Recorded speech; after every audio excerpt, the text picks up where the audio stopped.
Good morning on Friday, the 20th of December 2024. It's 8 a.m. in the Gambia and therefore coffee time on West Coast Radio with me, Peter Gomez.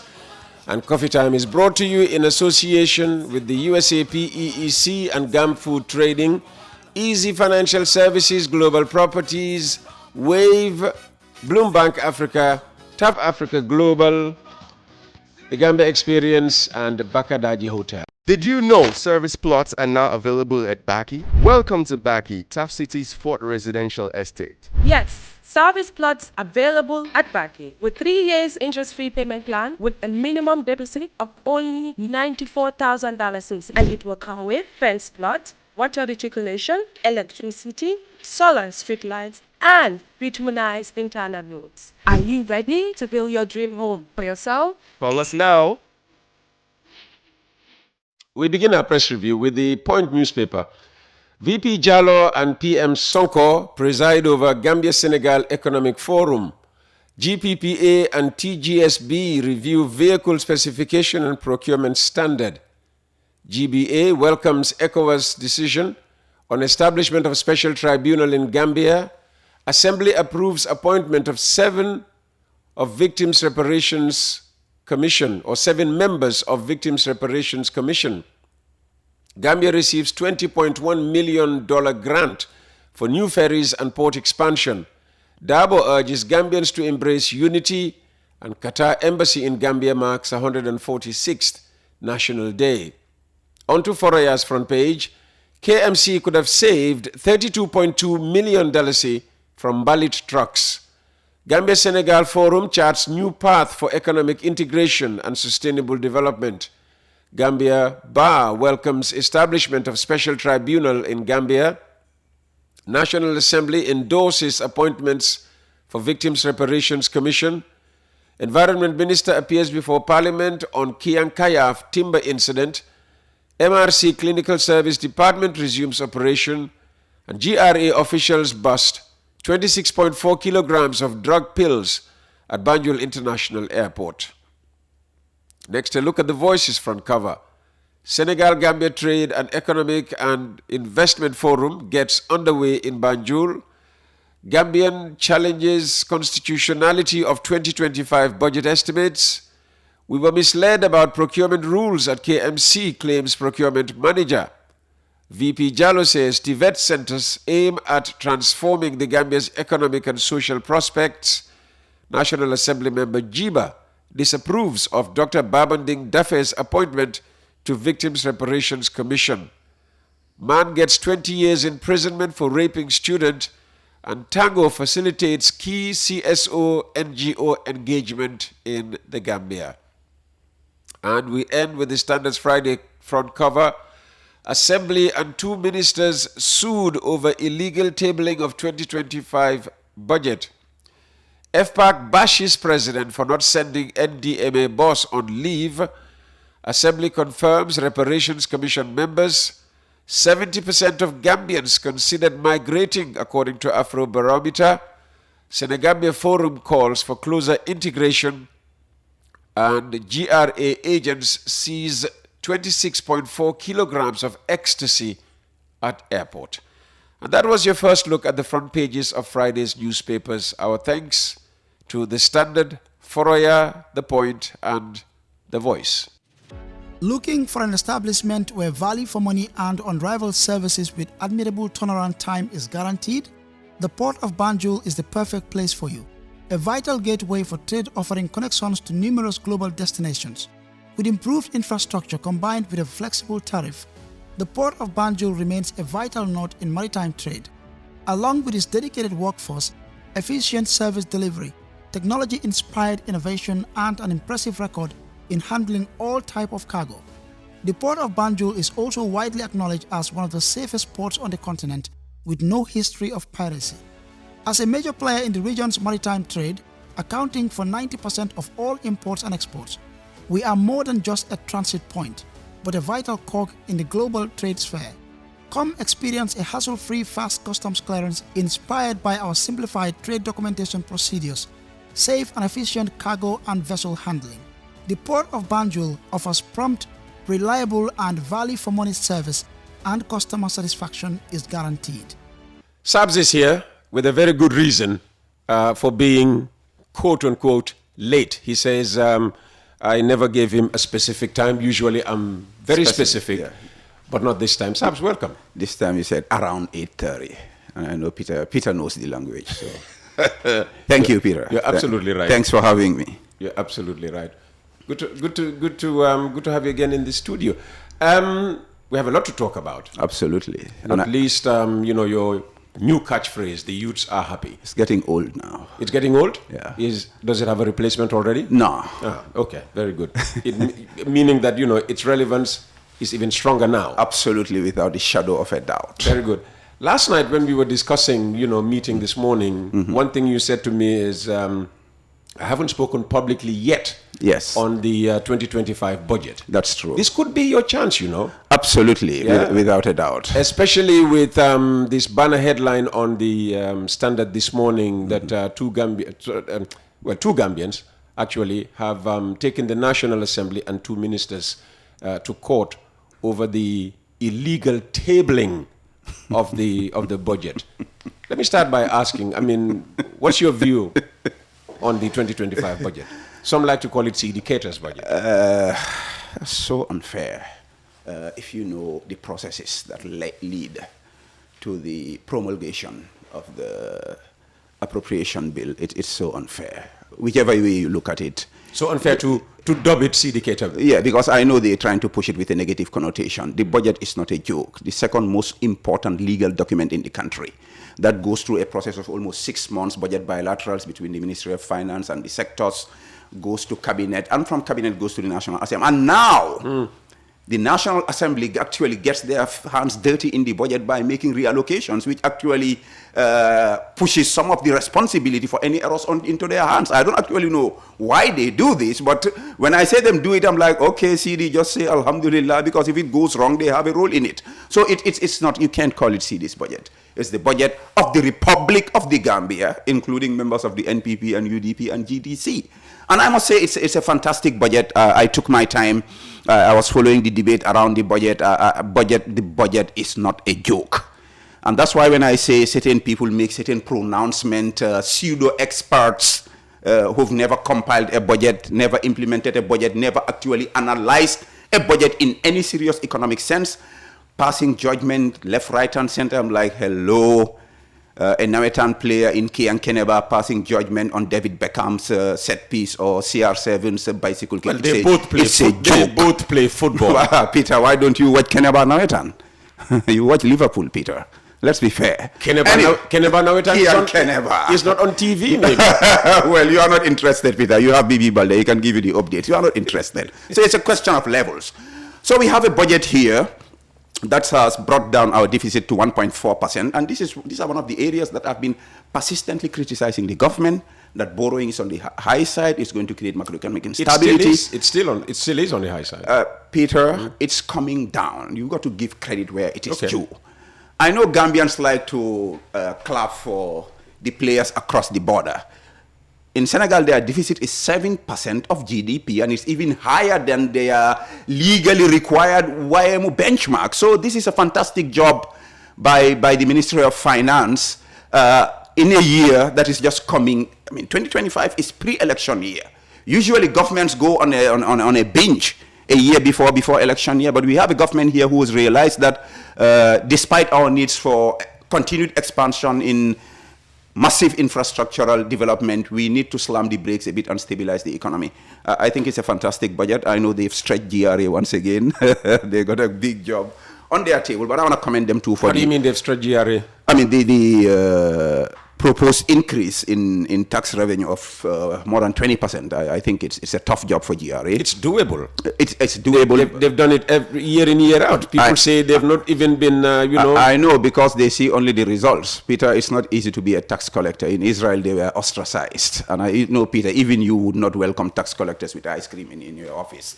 So it's not an easy job. But I just want to commend them for the reforms they are doing, especially the digitization aspect, which I think is the way forward, because the whole world is going digital. People criticize the budget for not being a people-centered budget. Well, what can you pick out of this budget to prove that it is people-centered? I will go straight to the budget right here. If you have a budget that is increasing expenditures on healthcare, increasing, this is the basic education budget is increasing, GLF expenditure is increasing by 21% from 2024. You have expenditure on health increasing by 17%. You have expenditure on higher education increasing. You have not only the expenditures in figures, but miles and miles of tarred road into Nyanija, into URR, into Sabah Sanjal, water, electricity, coming from this budget. If this is not people-centered, tell me what is people-centered budgeting? Well, people-centered budgeting should, Well, maybe they want us to have a budget line for ice cream for those who are sitting on Kairaba Avenue and enjoying themselves in the cafes. We're not going to do that. People-centered would ensure that when I go to the market, I don't have to think about buying rice for more than $1,500. That's beyond the budget. That's the macroeconomic framework. Yeah, fix that. The budget does not decide how much you buy rice for. If anything, what this budget is doing increasingly is to slug the taxes on some of these basic commodities. It's the macroeconomy working within a global framework. Inflation is a problem in the biggest economy in the world, United States of America.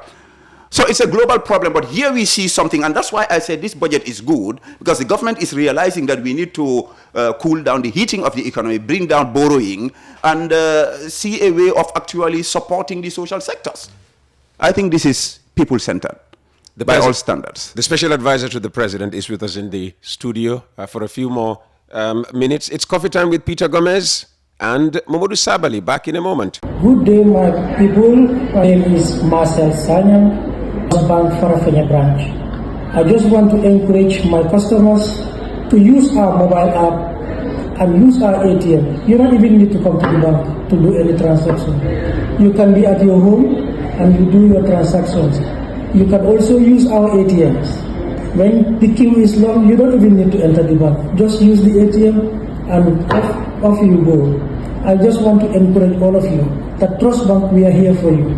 We will make sure that we give you all what you need in your banking. Thank you. Welcome back. And don't forget, if you'd like to advertise on the program, get in touch with Mr. Jibril Jassi, 6990107. 787-0107 or 924-24-24. We're back with Sabs, Momodou Sabally. Yes. They now call you Barola Generolo. Yes, absolutely. Yeah, without a doubt. Before you came, I said that one of the things we were going to do was to reflect on the 2024 Meet the People tour. Yes. With all its controversies. This time round, So there were controversies? Well, your president is accused of attacking Mandinkas, especially in the LRR. Oh, okay. Castigating them for, always voting opposition, as if they do not have the right to do so. How do you explain By the way, that? This is one of the greatest tours that ever happened in the history of this country. Because he attacked Mandinkas. No way, Peter. In fact, I'm actually trying to avoid focusing on that conversation because tribal religious issues are too sensitive. I will brush on it, move on, I will not repeat it. If you insist, I'll tell you that President Barrow would never ever attack Mandinkas or any other tribe. That's not his nature. So what was he aiming at by telling them Moreover, they've been voting opposition since Jawara? The incident where this thing was picked was never part of the official tour schedule. And I was paid public servant on the tour schedule, so I have no business even commenting about it. I think the president had a family chat with his brothers and sisters who are Mandinkas like him. And he made statements. I've been here for quite a while, Peter. And we all know that there are statements we make within our families and friend circles we would not make outside into the public domain. There is a way that I would advise you, Peter, or you would advise me even, inside your office, as a brother. You would not come out and advise me like that in the open. Family talk happens, locker room talks happens. True. Even among men. I think if we want to judge somebody, we should judge him by his character, not by one or two incidents that may actually look out of character. So what was the intention here?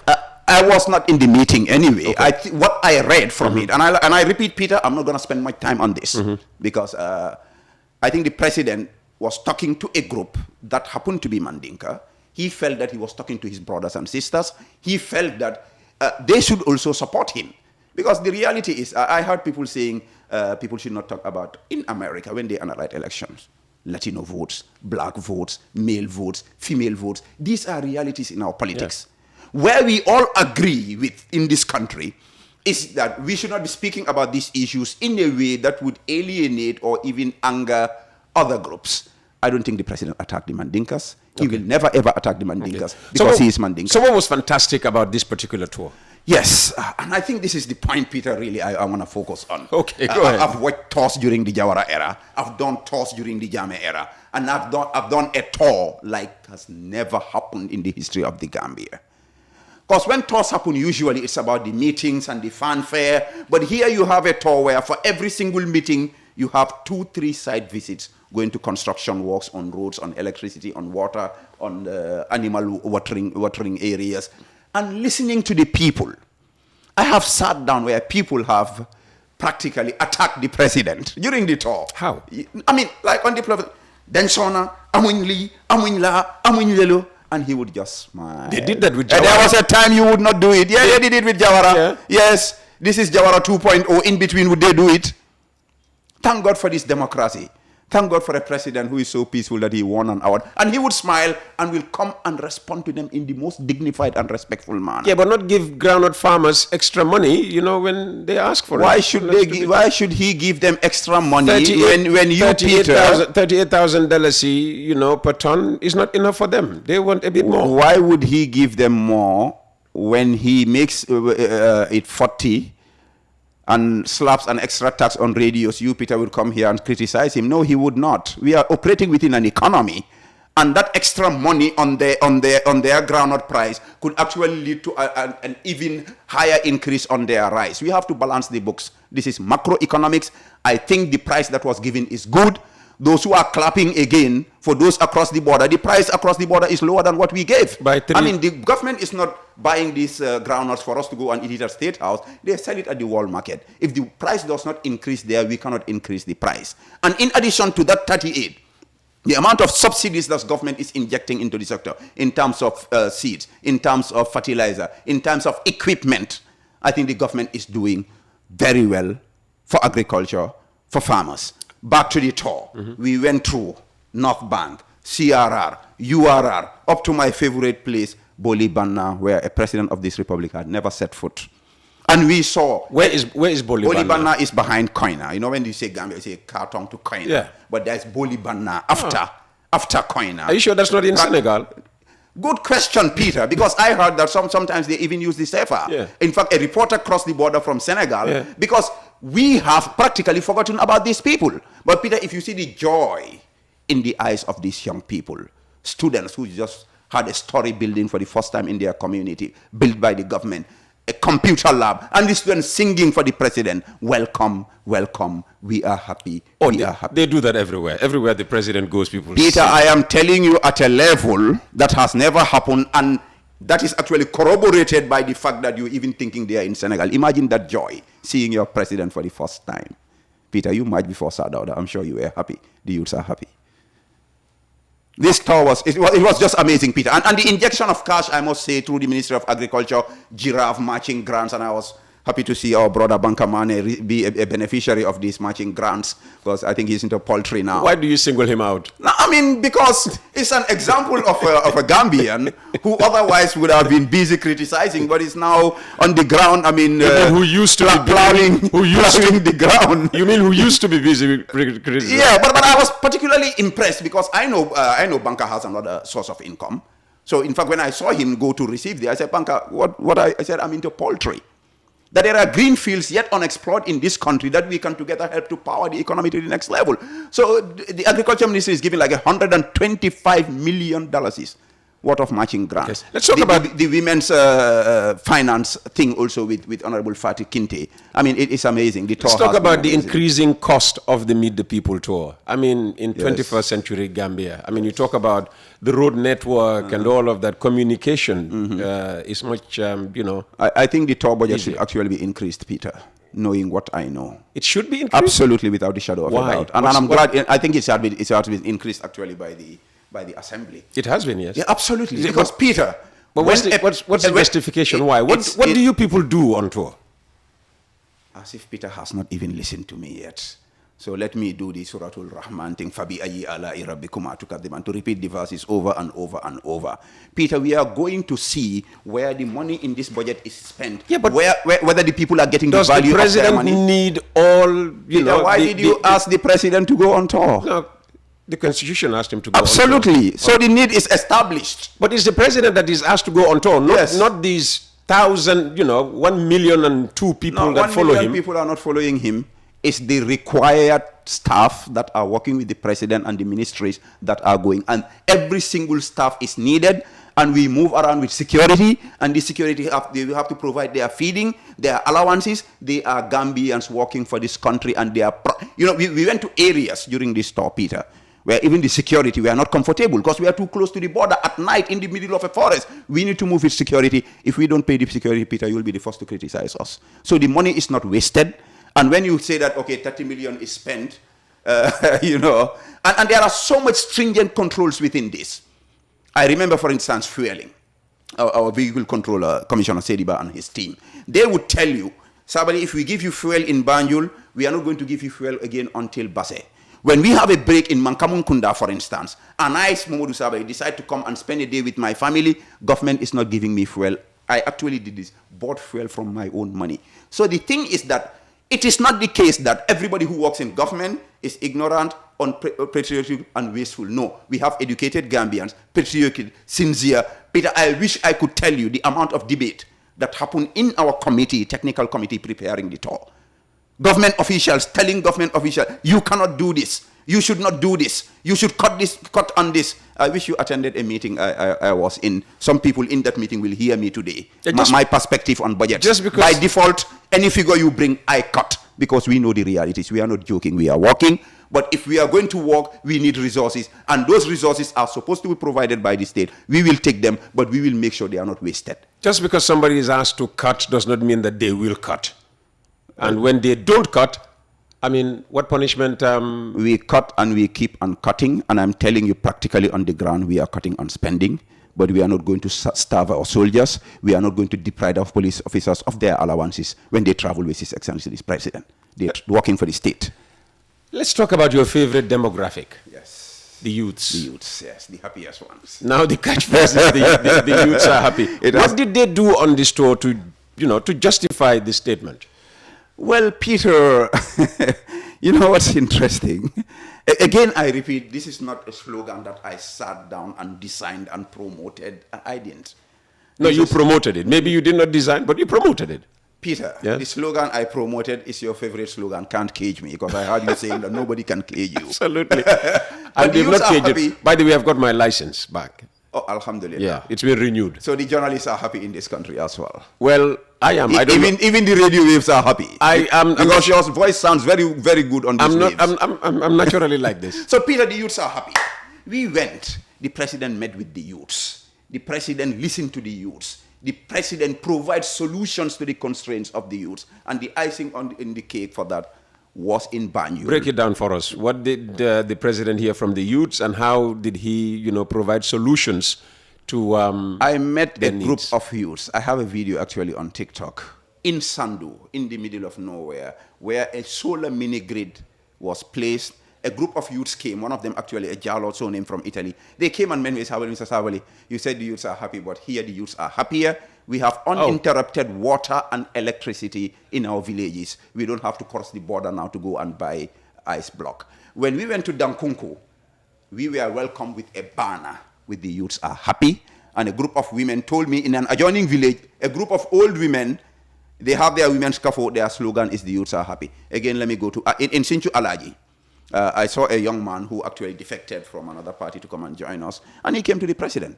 And he told them what they need. The president's priority there actually is that coastal road. The road that goes through Tabokoro down to those Sinchu areas. Yes. And the young man said, yeah, Mr. President, that's good. But we also need help with our football field. And that football field will be fixed. In Banjul, despite the hundreds of millions. That's just a promise. It's not like fixing their problem yet. Well, he's an A+ in fulfilling promises in this country. And the people in the rural areas have come to testify to that. In Banjul, despite the hundreds of millions spent in Banjul. The youth came and complained about KG5, and the president has... It's in a bad state. Yeah, absolutely. And the president is going to fix it for them. So the youths are very, very happy in this country. And by the way, yesterday, Professor Gomez, who I must commend for the trailblazing work he's doing with the madrasas. Let's talk about this, because we were supposed to get a report on it, but the report did not deliver. Talk about this madrasa validation. Validation of a report on, Yeah. On a process that is intended to integrate madrasa students into the higher and tertiary education system, so that those who go to the madrasas don't get to their default settings of being an ustaz or an imam, that they are Gambians paying taxes like those who go through the secular education system. They deserve to be trained to become more productive citizens. So a study was funded by the World Bank. I think it's the RISE project, led by my good friend Mohammed Hassan Loom, who I favorably call one-man army. They did this report and brought it from validation. And this is very important, Peter, because you cannot shove policy down the throats of people. Those who choose to send their children to this madrasa system, some of them, they are very suspicious of our secular education system. Because some of them, like I like to pick on my favorite Kiankas and Sarahules, they feel that if you do I'll stay out of it. Please do. Jagana will come in for it. Some of these people believe that if you do this Western education, you cannot be a proper Muslim. But we brought them, and Prof presented this report to them, the imams, the ustazis, to have their input and to assure them that this is not taking away anything from the character they want their young people to have. I was particularly happy to see the UNICEF rep, who happens to be a Muslim one from Bangladesh, and Bangladesh has a track record in this. So the level of happiness I saw from these imams, from these ustazis, and the fact that, Peter, this process is being led by a minister who is not Muslim, is Christian. I've always been proud of this country, but I'm now more than ever prouder of this country. What is happening now, the imams, the madrasas, the majalis, they're seeing themselves more and more as part of the mainstream. And yesterday we concluded that not only the youths, but the Talibans and the Ndongo Daras are all very happy. And an imam told me they are very happy now. You can do your khutbah without fearing arrest and detention. You need to read. The imams are happy too. You need to read the latest report of Afrobarometer. Yeah. On migration. Yeah, sure. 7. What brought us here, Peter? 7. We migrated from heaven. It's as old as humanity. 7. Yeah. 7 out of every 10 Gambians. Yes. Have expressed a desire to leave. Absolutely, without in a doubt. 2024. Yeah, because how are we so happy as you claim we? Because we are happy that we are free to migrate. In other countries, they arrest you and detain you. No, we and send migrate you for to two jail. reasons: to look for jobs and to escape economic hardship. It's beyond that, Peter. I can tell you that for free. I met a lady who said she wanted to go to Spain. I said, it's agriculture. He said, no problem. Can you imagine a Gambian slave queen going to work on the farm? This is a psychological... Because she can't find a job here. No, it's beyond that, Peter. If you listen, I will learn. Okay, go ahead, land. It's beyond jobs. You know that a Gambian slave queen, you know what a slave queen means? No, I don't. The ones who use the Brazilian hair and powder their face like they are Barbie dolls. That's what they are called? Yeah, that's what Sekujan calls them anyway. So, can you imagine that girl going to work on a farm? No, she doesn't want to go and work on a farm. And she told me, Mr. Sabally, man, dema buga snow bilal suma yaram bi rek. Peter, this is not a joke. It's a serious psychosocial issue. And I repeat here, you and I, a couple of years ago, decided we are going to do a series on this migration issue. We dropped the ball. We need to talk to our young people. No, we need to re-educate them. We need to reset their mindset, Peter. I have never, ever been against young people traveling. I remember when Jamo was here, at some point he said... Yeah, but the reason for traveling Peter, is what is, under, discussion here, yes. I am all for traveling. My problem is the way that these young people want to travel by risking their lives. Mothers, Peter, this is no exaggeration. Yeah, because life is not good at home. Peter, some of these people, especially the backway people, the lives they are living in Spain now is worse than the lives they were living in this country, Peter. Like this we know for sure. This government has been promising since 2022 150,000 jobs, and the jobs are being created in 5 years. But every year they kick the can down the road. I think 2022, no, Peter. The same pledge. 2023, they just came back from renewing the pledge. When will they start on delivering the jobs? I think there's a communication issue in this, Peter. I saw the headline and I did not approve of it, because in between the announcement and now, jobs have been created. How many? It's a question of... That's where I'm coming, if you will allow me to go ahead. It's a question of actually doing a survey to enumerate. When the president did the industrial tour, that was before the Meet the People tour.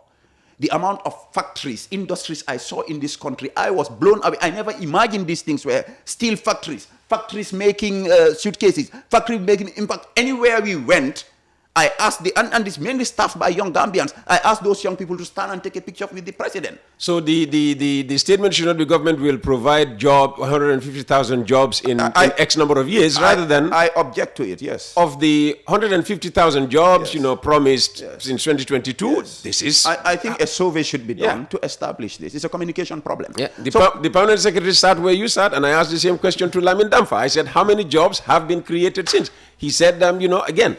He talked about a survey needing to be done. So when will we do that survey? Object to what he said. Jobs are being created in this country. No, he did say okay. jobs were being created. Okay. Listen to me. I said how many jobs were created. He wasn't in a position to tell me how many. Well, he insisted jobs. I think he should go and do that work, actually. So the point is, Peter, and this is beyond employment, and you know this, Peter. We know this. We know fully employed Gambians risking their lives on this back way. I know a plumber who died. I know an electrician who died. Their monthly income is more than mine. Fine, Peter, I agree. We need to create more jobs. And this government will continue to work to create. Every time I meet with the Trade Employment Minister, Youth, I have to engage him in a conversation. And I'm always happy with what is going on in his side. They cannot come and bring everything on the table right now. But there's a lot of work being done. But beyond that, Peter, and I still emphasize this, we need to have honest conversations with our young people about this business of traveling. We are not saying you should not travel, but all that glitters in Milano is not gold. And the risks are not worth whatever treasures you are hoping to gain across the border. We violated somebody else's space by 10 minutes already. He'll be very happy, I'm sure. He doesn't Just in a couple of minutes. Well, everybody is happy in it's this an country. imam, so if this new... The imams are happy because the madrasas are being integrated. We'll ask the imam as we get out of the studio. How would you like to wrap up this conversation? Well, alhamdulillah, Peter, to wish you a Merry Christmas, because I say you are ready because this really embroidery is next level. This must be artificial intelligence. I'm coming for my Christmas. I'm coming for my Christmas outfit. Merry Christmas, Peter. I'm going to Christmas. Thank you very much. And Happy New Year. And it's a season of peace because it's the birth of the King of Peace, to maintain and preserve and protect that peace. I'm going to spend my Christmas in the village of Bonsa, by the way. So if you want to see Where's Bonsa? Bonsa is behind Banjul, Peter. Explore your country. That's why the president goes on tour. Maybe we should go sit with the president. He can teach you what's happening in the country. We go on tour for a reason. I'm going to Bonsa, a very beautiful Manjago village behind Banjul. That's where I spend my Christmas. I'm inviting everybody. All the happy youth should be there. Saps, thanks for coming. Thank you, Peter. And Merry Christmas to you. God bless you. Amen, amen. I hope I can get that nice haftan. Yours is better. The AI embroidery. Yours is better. The viewers will judge. The viewers will judge. Thank you very much for coming. Special advisor to the President, Momodou Sabally, bringing us to the end of today's edition of the program. But as announced, sorry? And thanks for the coffee, because I got it this time. I'll send a bill to State House. Chief of Staff is listening. And as announced yesterday, I'll be sitting down with Alhaji Usainu Dabo over the weekend for serialization next week. Make sure you follow us to hear what he thinks about the Meet the People tour, the budget, the Constitution, and a lot of other issues. Thank you very much for your company this week. So until Monday, have a great weekend.